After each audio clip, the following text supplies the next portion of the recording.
What up, y'all? It is your boy GameTimeTy, and here we go with another year of fantasy football.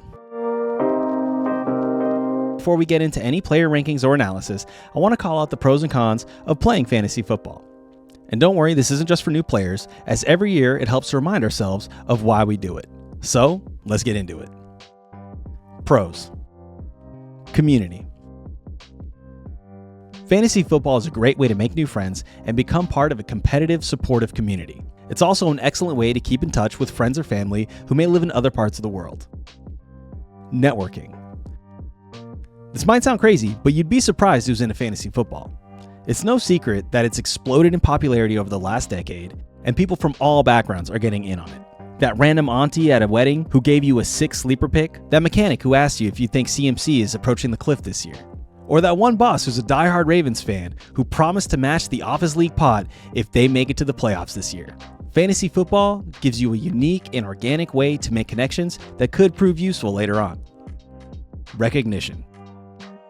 Drafting that sleeper that no one saw coming, benching a stud in a tough matchup to play a rando who pops off, coming up with the clear best team name of the season, or of course, the feeling that can't be topped, becoming the league champ. Whatever the feat, getting that recognition from your friends and fellow league mates can be quite gratifying. And the most important thing, fun. There's nothing like waking up to the anticipation of a full Sunday slate, knowing you're about to watch your boys, hopefully, ball out of control and help you vanquish your opponent. And on to the cons. Commitment. If you take fantasy football even somewhat seriously, then you'll be committing to updating your lineup at least once a week.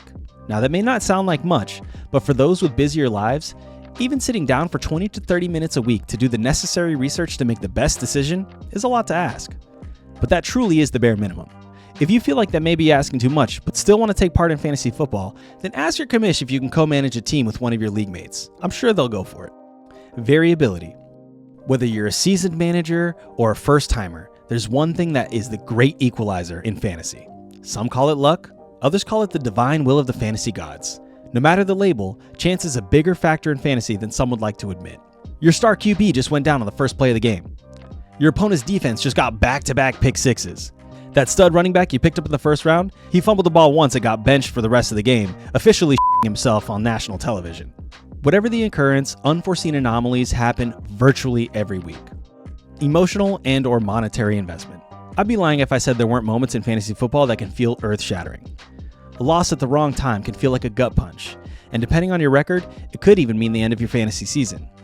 Just remember, at the end of the day, as with all sports, this is supposed to be a friendly and fun competition. As competitive as we all may be, there will always be things in life that are bigger than fantasy football.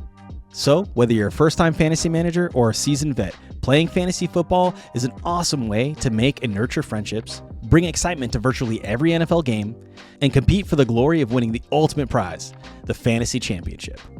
Which is why we all do this in the first place, right? That wraps up our first video of the 2026 season. If you're like me and you're getting pumped for the upcoming season, then please like this video and subscribe to the channel to see more. Until then, this is GameTimeTy. We'll catch you next time. Peace.